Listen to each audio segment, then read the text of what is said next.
Hello, যেই মুসলমানরা এখনও চুপ করে বই আছেন যে ওয়াকফ বোর্ড অ্যামেন্ডমেন্ট বিল যেটা পাস হইতেছে পার্লামেন্টে, এই সম্পর্কে আমি কিছু কথা কই যাইতেছি।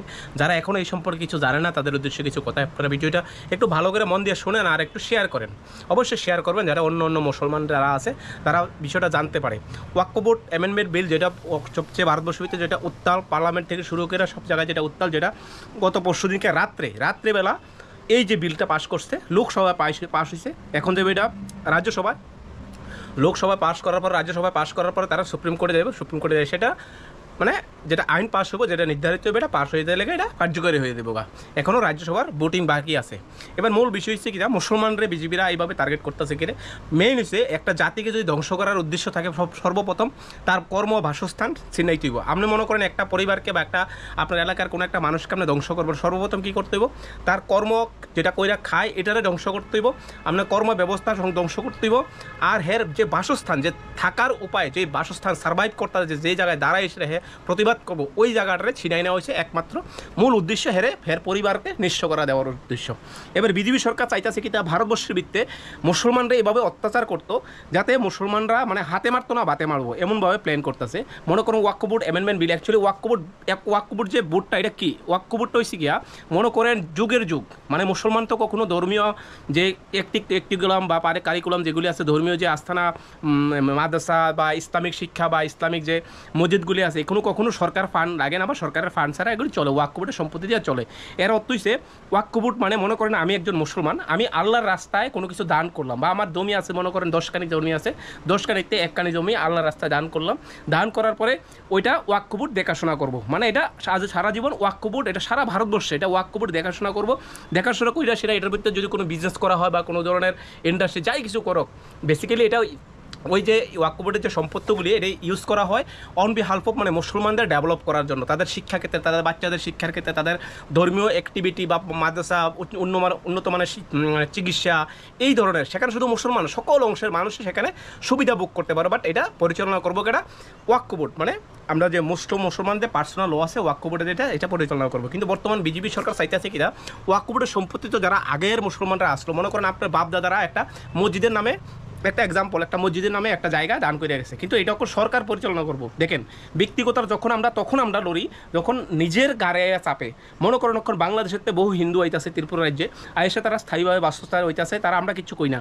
অ্যাকচুয়ালি যখন কমু যখন আপনার জায়গা আইসে ছিনিয়ে নিয়ে দেবো, আপনার বাড়ি মনে করেন আমার জায়গা আছে 2 কানি, 1 কানি যখন কোনো বাংলাদেশির একজন দেওয়ান, তখন কিন্তু ধর্মের কোনো থাকতো না যে আমার হিন্দু ভাই, আমার এই ভাই সেই ভাই, তখন কিন্তু এই চিন্তা ধারণা থাকতো না। তখন আপনারাইব সেই আজকের দিনের মুসলমানরা সারা ভারতবর্ষে এইভাবে চুপ করে আছে। তারা একমাত্র এই যে ওয়াকফ বোর্ড যে অ্যামেন্ডমেন্ট বিল, এটা কিন্তু আমার আপনার সম্পত্তি, এটা আমার আপনার বাপ দাদার দেওয়া সম্পত্তি, তারা এটা আমাদের ব্যক্তিগত। এই ব্যক্তিগত সম্পত্তির ভিত্তিতে যেহেতু প্রচুর পরিমাণে সম্পদ, প্রচুর পরিমাণে এইটা কি করে,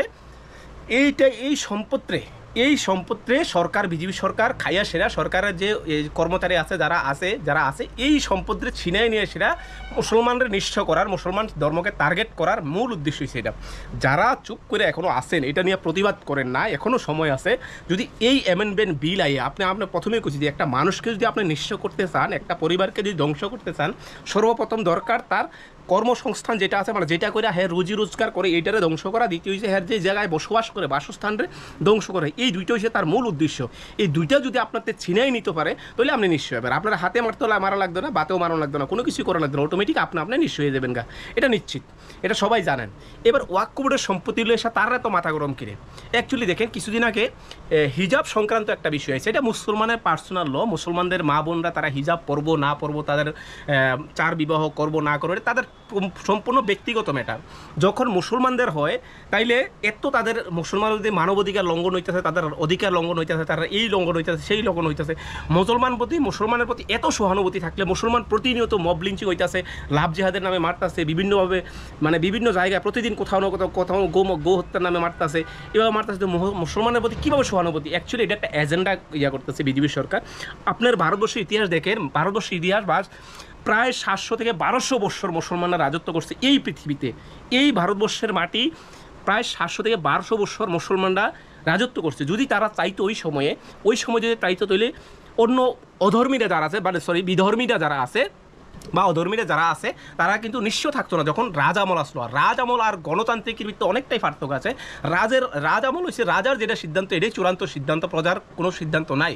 কিন্তু গণতান্ত্রিক অধিকার আছে, প্রত্যেকটা মানুষের গণতান্ত্রিক অধিকার আছে, যেটা আমাদের দেশ। প্রত্যেকটা মানুষের বাক স্বাধীনতার অধিকার আছে, প্রত্যেকটা মানুষেরই তার জীবন বাঁচার অধিকার আছে, প্রত্যেকটা মানুষের তার শিক্ষার অধিকার আছে, কথার অধিকার আছে, তার রিলিজিয়াস প্র্যাকটিসের অধিকার আছে। এই অধিকার দিছে আমাদের সংবিধান। আর এই দেশ স্বাধীন করতে শুধু বলতে হিন্দু না, সকল অংশের মানুষ একত্রিত হয়েছে যখন জোরালো হয়েছে তখনকার এই দেশ স্বাধীন হয়েছে। আচ্ছা, তারপরে মূল বিষয় হচ্ছে ওয়াক্ফ বোর্ডের সম্পত্তি তারা এইভাবে হস্তক্ষেপ করতে চাইছে কিরে। অ্যাকচুয়ালি মূল উদ্দেশ্য হচ্ছে কিন্তু মুসলমানরা ডেভেলপ করে না, মূল উদ্দেশ্য হচ্ছে কি তা মুসলমানকে ধ্বংস করা। মুসলমানরা এমন অবস্থায় করবো, মুসলমান তো আজকের দিনে যদি দেখেন আপনি পুরো গ্রাম ঘুরেন, একটা ভালো একটা শিক্ষিত থাকতো না, ভালো একটা এডুকেটেড থাকতো না। আমরা যদি মনে করি আমি মাধ্যমিক পাস, আমরা মনে করি আমরা শিক্ষিত, দিস ইজ নট শিক্ষিত। এটাতে শিক্ষিত কয় না, শিক্ষিত কয় তারাই যে আপনার দ্বারা আরও 5 জন মানুষ সমাজে বা আপনার এলাকার 5 জন মানুষ আপনার দ্বারা সচেতন হইব। টাকা পয়সা অর্থ সম্পদ আপনার থাকতেই পারে, এর মধ্যে আপনি কোটিপতি না, আপনি বড় মানুষ না, আপনি মানসিকভাবে তেমনভাবে সুস্থ থাকতে হইব, তখন আপনি হইবেন মানসিক। এইভাবে বিভিন্নভাবে প্রচুর দিক থেকে মুসলমানদের হেনস্থা করতেছে। শুধু মুসলমানদের টার্গেট করা হয় কি একমাত্র হচ্ছে আমাদের একতা নাই, আমাদের মধ্যে শিক্ষার জোর নাই, আমাদের যে অশিক্ষিতর হার বেশি।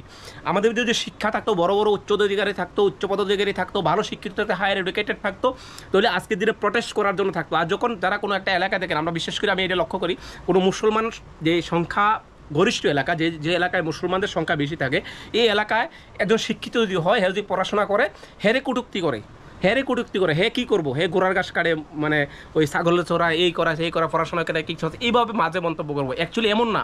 একজন শিক্ষিত থাকলে আপনি মনে করেন আপনার ছেলে একজন শিক্ষিত, অ্যাটলিস্ট আপনার সাথে আরও 5টা মানুষ কথা কইতে 10 বার চিন্তা করবো যে হ্যাঁ ছেলে শিক্ষিত আছে, কিছু করুক না করুক, প্রতিবাদ করার কেউ আছে, হ্যাঁ বুঝে। কিন্তু আপনার যখন পরিবারের পুরোই মূর্খ থাকবেন, তখন মানুষও বিবেচনা করতো না আপনার উপর, অটোমেটিক আপনার উপর যেই ধরনের নির্যাতন চালানো তারা কোনো দ্বিধাবোধ করতো না। এটা আপনারা যারা গ্রাম পরিবেশে থাকেন বা শহর পরিবেশে থাকেন এটা অটোমেটিক বুঝেন। তাইলে মুসলমানদের যে অবস্থা বর্তমানে ভারতবর্ষে, যে একটার পর একটা বিল আনতেছে বিজেপি সরকার, এর মূল উদ্দেশ্য দেখেন, বিজেপি যে 542 জন থেকে 43 জন আমরা যে লোকসভার ভিতরে সদস্য থাকি, বিজেপি একজন মুসলমানরাও তারা প্রার্থী দেয় না, একমাত্র এদিকেই প্রার্থী দেয়। যেমন আমাদের বক্সনগরের যে বিধায়ক পিতা তফাজ্জল মফাজ্জল, হের মতন যদি বন্ড আছে, যেটি মানে টাকার লোভে, যেগুলি টাকার লোভে, যেই মুসলমানগুলি টাকার লোভে নিজের মার ইজ্জত বিক্রি করে দিতে পারে, এই ধরনের মুসলমানরা তারা চিহ্নিত করে। মুসলমান হইতে হইব, তার ইমান থাকতে হইব, তার স্ট্রং থাকতে হইব, পৃথিবী উল্টাই যাক আমার ইমান থাকতে হইব, ঠিক আছে। এইভাবে প্রতিনিয়ত আমাদের একতা নাই, আমাদের ধৈর্য নাই, আমাদের শিক্ষার ভিত্তি নাই। আমরা শুধু আছি বিয়া কর্ম, সংসার কর্ম, বাচ্চা পোটামো আর গাড়ি বাড়ি নারী কর্ম, এটাই শিক্ষা আমাদের প্রয়োজন নাই। আর যখন শিক্ষা থাকতো না একটা জনগোষ্ঠী বা একটা জাতি, তখন অটোমেটিক সার অস্তিত্ব থাকে না বেশি দিন। শিক্ষাই একমাত্র হাতিয়ার তার পরবর্তী প্রজন্মকে অস্তিত্ব টিকায় রাখার জন্য। তাহলে যেই অবস্থা চলতে আছে বর্তমানে ভারতবর্ষে, ওয়াক্ফ বোর্ডের এক একটা আছে যে হিজাব নিয়ে এসে, এক একটা আছে যে বহু বিবাহ, যে তালাক, এই বিভিন্ন জিনিসগুলি আইতেছে। এবার যদি তারা মুসলমানদের যদি সহানুভূতি হয়, তাইলে আমি একটু ইতিহাস যদি আপনারা জানাই, যে সতীদাহ প্রথা, এই সতীদাহ প্রথা কে চালু করছে? আপনারা যারা আজকের দিনে খুশি, যে হিন্দু ভাইয়েরা বা অন্যান্য জাতিরা আছেন যারা আজকের দিনে এই ওয়াক্ফ বোর্ড বিল পাস হওয়ার জন্য আপনারা সাধুবাদ জানাইতেছেন, আপনাদের কাছে আমি প্রশ্ন, আজকের দিনে ইতিহাস যদি আপনি যান, আমি মানছি হিন্দু ধর্ম সবচেয়ে পুরানো ধর্ম, এটা আপনাদের ভুল ধারণা। হিন্দু ধর্ম কখনোই পুরানো ধর্ম না, মুসলমান ধর্ম কখনো পুরানো ধর্ম না।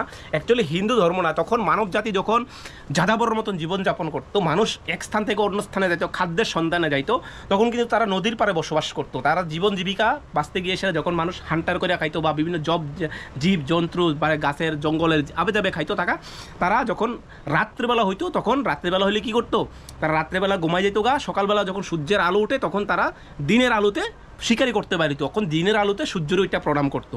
রাত্রেবেলা যখন চাঁদ থাকতো, রাত্রে তারা সূর্যের মানে চাঁদের তারা প্রণাম করতো, জলের তারা প্রণাম করতো, কারণ এইটা দিয়ে সে তারা জীবন সার্ভাইভ করার মতন একটা উপায় আসলো, এই উদ্দেশ্যে তারা করতো। অ্যাকচুয়ালি তারা বিভিন্ন ধরনের স্ট্যাচু বানাইতো বা টেবিউ বানাইতো, বিভিন্ন ধরনের স্ট্রাকচার করতো। এই ধরনের ইতিহাসগুলি আমরা দেখলে জানি সারা বিশ্বের ইতিহাসে, মেসোপটেমিয়া থেকে যে যতগুলি আপনার যে প্রাচীন সভ্যতা আছে, হরপ্পা সিভিলাইজেশন থেকে শুরু করা মহেঞ্জোদারো যা আছে, সব কিছু এই সিটি মানে এই মানে উইটনেসগুলো এটা করে। আপনারা ইতিহাস দেখলে বা যারা জানেন সম্পর্কে একটু এই সম্পর্কে, তাহলে মূল বিষয় হচ্ছে যদি তারা অন্য অন্য ধর্মের প্রতি যদি মুসলমানদের প্রতি এতই সহানুভূতি হইতো তাহলে মুসলমানদের জন্য যে আপনারা দেখেন আজকে ভারতবর্ষে বিভিন্ন জায়গায় বিভিন্ন উচ্চমানের শিক্ষা প্রতিষ্ঠান করার চেষ্টা করতেছে, বিভিন্ন ওয়াকফ বোর্ড থেকে শুরু করে যে মুসলমানদের যে স্থানীয় জায়গা বা ওয়াকফ বোর্ডের সম্পত্তি দিয়ে আসে যারা অসহায় মুসলমান আছে তাদেরকে গড় দেওয়ার ব্যবস্থা করতেছে, তাদেরকে জীবন জীবিকা করার ব্যবস্থা করা দিতেছে, বিভিন্নভাবে লোন দেওয়ার চেষ্টা করতেছে ওয়াকফ বোর্ডের সম্পত্তিতে যেটা প্রফিট হয়। কিন্তু এই অধিকারটা যখন মনে করেন সরকার নিবগা, আপনি একটা এক্সাম্পল মনে করেন আজকের দিনে দাঁড়ায় সেটা মনে করে এই যে সরকারি স্কুলগুলিতে মানুষ যায় না, সরকারি স্কুলগুলিতে মানুষ যায় না, অথচ এক একটা শিক্ষকের বেতন 50,000, 60,000, 70,000, কারণ এখানে গোটালু আছে সব কিছু, মানে সরকারের 10,000 টাকা বাজেট হওয়ার আগে 15,000 টাকা খেলায় এই সে সরকারি। তাহলে এইভাবে ওয়াকফ বোর্ডের সম্পত্তিতে লুইট্টা পুইট্টা খাওয়ানোর মূল উদ্দেশ্য অ্যাকচুয়ালি মুসলমানদের কল্যাণে কোনো তারা এই কাজ করতো না। এটার বিরুদ্ধে এখনও আপনারা একজোট হয়ে সেটা প্রতিবাদ করা দরকার, সময় আছে এখনও। কারণ এই বিলটা লোকসভায় পাস হয়েছে গত পরশু দিনকার রাত্রে, এখন এটা রাজ্যসভায় যাইব, রাজ্যসভায় বিল পাস হওয়ার পরে তখনকার এটা সুপ্রিম কোর্টে যায় সেটা সাইন হইব, রাষ্ট্রপতি সাইন করব, তখন তারপরে যে সেটা কার্যকারী হয়ে দেবো। এখনও সময় আছে আমাদের হাতে, আমরা সারা ভারতবর্ষে একজোট হয়ে সেটা আপনারা রেশিওটা যদি অনুসংখ্যাটা অনুপাতটা করেন ভারতবর্ষের ভিতরে এখনও মোর দ্যান 40 করোড় মানে 40 করোড় উপরে মুসলমান বসবাস করে, কিন্তু আমরা 40 করোড়ের মানসিকতা 40,000 ধরনের, মানে এক একজনের চিন্তাধারণা আলাদা আলাদা, আমরা একত্রিত হইতে পারি না। আমি মানছি যে মুসলমানদের অধিকার জন্য কথা কইতেছেন, আমাদের কাছে প্রশ্ন হিন্দু ধর্মের ভিতরে যারা ব্রাহ্মণ, ক্ষত্রিয়, শূদ্র আরও কি আছে 4টা গোত্রের আছে, এই যে সতীদাহ প্রথাগুলি সৃষ্টি হয়েছে তখনকার কিছু হয়েছে, যারা আজকের দিনে খুশি তারা আর বেশি দেরি নাই ওই ধরনের যে ডিসক্রিমিনেশন, যে একটা ক্লাস সিস্টেম, একটা যে শ্রেণী বিভাজন এটার ভিত্তিতে পড়তে হবে। এখন ব্রাহ্মণ, ক্ষত্রিয়, বৈশ্য, শূদ্র এটা দেখছেন না, কারণ ইন্ডিয়া হচ্ছে ডেমোক্রেসি কান্ট্রি, যখন হিন্দু রাষ্ট্রের কথা করেন আপনাদের এই জিনিসটিও ভাবার থাকার চিন্তা আছে। এখন তুমি একটা বাংলা একটা প্রবাদ আছে না, পাঠারে বলি দেয় পাঠিয়ে হাসে আর মানুষের কয় তুমি হাসছো না, তোমার লেগে আরও সামনে আর একটা বরকাইদা আছে।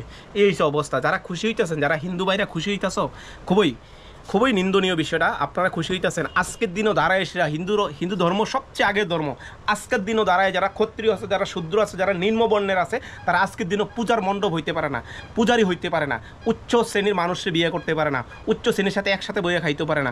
এটার কোনো অধিকার নাই। এটা কোন আইনে আছে? এটার জন্য তো আপনারা প্রতিবাদ করেন না। আগে নিজেরটা দেখেন। এখনও যদি ক্ষত্রিয় হয় ব্রাহ্মণের মেয়ে বিয়ে করতে পারে না, ব্রাহ্মণের মেয়ে ক্ষত্রিয় ছেলেকে বিয়ে করতে পারে না। এই ধরনের ডিসক্রিমিনেশন আপনারা এখনও জল খাওয়া থেকে শুরু করে বিভিন্ন ছোঁয়াছুঁয়ি, সামাজিক ন্যায় বিচার, অনেক ক্ষেত্রে। তো আপনাদের যে বিষয়গুলি আছে এখনও ধর্মীয় কুসংস্কার ভরা, এগুলি নিয়ে প্রতিবাদ করার দরকার আছে। শুধু মুসলমানদের হিজাব এটাই ম্যাটার, যে শ্রেণী বিভাজন, যে ক্ষত্রিয়, বৈশ্য, শূদ্র এগুলো কোনো বিভাজন না, অ্যাকচুয়ালি প্রতিবাদ করা দরকার আছে। আর যারা খুব হাসতাসক, বেশি দেরি নাই, তোমরা কাটবা, সময় আছে। এই যে আগের ইতিহাসে যাইলে যখন রাজা রামমোহন থেকে শুরু করে ইংরেজরা যখন শুরু করে এই যে নিষ্ঠুর প্রথাগুলি সমাজে আসতো, যে স্বামী মারা গেলে জেতা স্ত্রীরে দাহন করা হইতো সেই হিন্দু ধর্মের ভিতরে, এটা নিয়ে আজও প্রতিবাদ করে নাই। এই সম্মুখীন তোমরা আর বেশি দেরি হইতে না, সম্মুখীন হইবা, জাস্ট কিছুদিন ওয়েট করো, তারপরে হইবা। মুসলমান এত সহজে, তোমরা যা ভাবতেছো মুসলমান এত সহজে নিমবে না। এই পৃথিবী যতদিন থাকবে মুসলমান যতদিন থাকবে, এই পৃথিবী যতদিন থাকবে ইসলাম যতদিন থাকবে, এই পৃথিবী যতদিন সূর্যের আলো চাঁদের আলো যতদিন থাকবে ইসলাম ততদিন থাকবে। যতই চেষ্টা করো, ঠিক আছে আমরা সাময়িক হয়রানি হবো, তবে ইনশাল্লাহ আমরা আরও এর থেকে আরও স্ট্রঙ্গার হইব। আপনি একটা কথা মনে রাখেন, মানুষের যেই গাছের ভিতরে কিন্তু আম সুন্দর সুন্দর দেখা যায়, যেই গাছে সুন্দর ফল দেখা যায়, এই গাছে মানুষ ঢিল মারে বেশি। আর মুসলমানদের বিরুদ্ধে সবচেয়ে আগে লাগছে কেড়ে। আজকের দিনও দাঁড়ায় এসে দেখেন হাজার হাজার অন্য জাতি মুসলমান ধর্মে আয়েশিরা মুসলিম ধর্ম আপনাইছে, কিন্তু আজ অব্দি দেখছেন হ্যাঁ ইসলাম ধর্মেতে আয়েশিরা কোনো অন্য ধর্ম সম্পর্কে বাজে মন্তব্য করতে পাইতেন না। কিন্তু একজন মুসলমান মহিলা যদি একটা হিন্দু ছেলেকে বিয়ে করে, তারপরে কত আনন্দ, কত উল্লাস, মানে বোঝা যায় যে একজন মুসলমানের লাগে সেটা আপনার সারাটা মানে হিন্দু ধর্মটা মানে খুব আকর্ষিত আসতো, তারা খুব দরকার। এই একটা অবস্থা। অ্যাকচুয়ালি মুসলমান আইলে যার এটা ব্যক্তিগত অধিকার, ধর্মীয় বিষয়টা তার ব্যক্তিগত, একান্ত ব্যক্তিগত, সেটা কোন ধর্ম পালন করো না পারবো, কে আইবো বা কে গেল, কোনো মুসলমানরা এটা দেখার বিষয় না।